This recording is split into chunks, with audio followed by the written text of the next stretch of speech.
Kung kayo po ay aking tatanungin, kanino umiikot ang inyong mundo?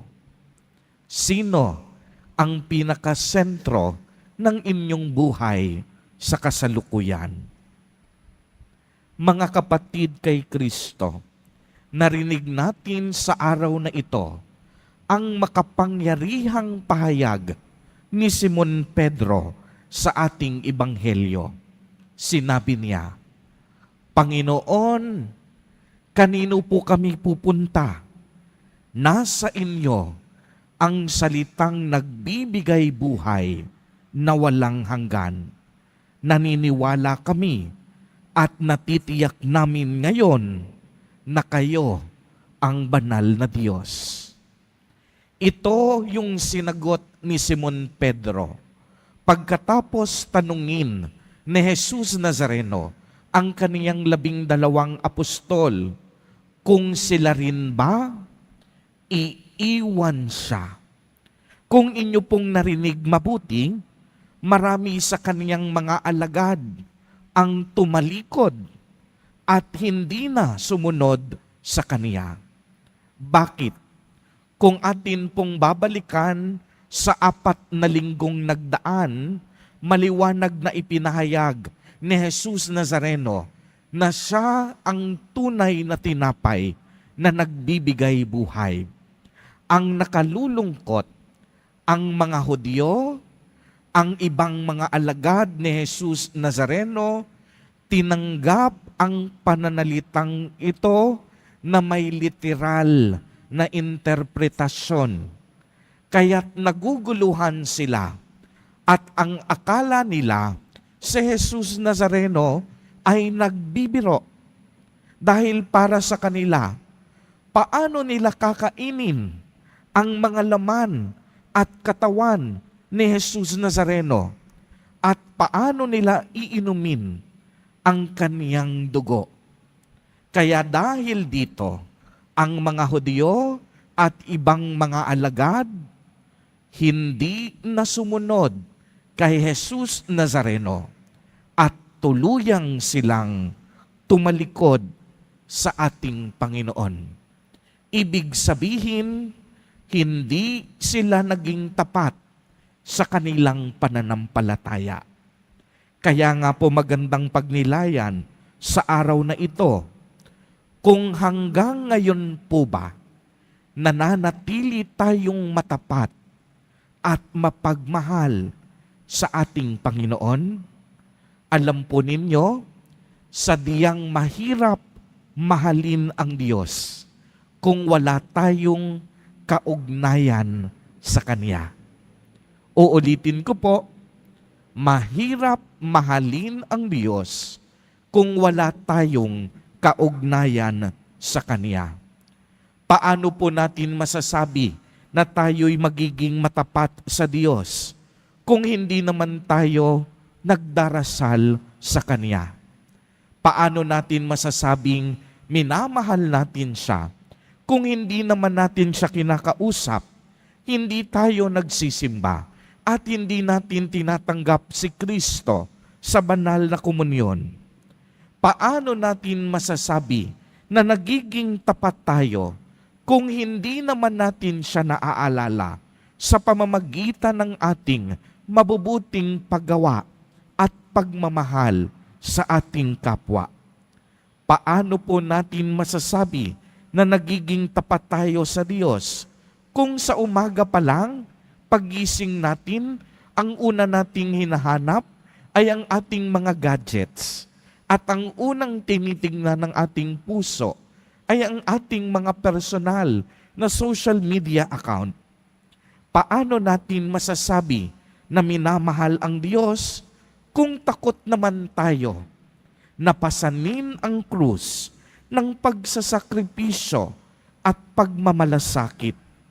Paano natin masasabi na tapat tayo sa Diyos kung ang laman naman ng puso natin at kalooban ay kainggitan ang mga tagumpay ng ating kapwa at kaibigan? Paano natin masasabi na nagiging tapat tayo sa Diyos Kung ginugugol natin ang lahat ng ating oras at panahon sa pagpapayaman sa mundong ito para sa ating propesyon, para sa ating hanapbuhay at mga negosyo at mga pansariling karangalan at katanyagan. Mga kapatid kay Kristo, madali pong sabihin, minamahal natin ang Diyos, subalit mahirap ipakitang tunay natin siyang minamahal. Sa atin pong makabagong panahon, tila baga nilalayo tayo ng mga teknolohiya at modernisasyon para makita at maramdaman ang presensya ng Diyos. Minsan nga, natatabunan na ang Diyos sa mga musika na ating pinakikinggan. Minsan, natatabunan na ang Diyos sa mga videos na ating pinanonood.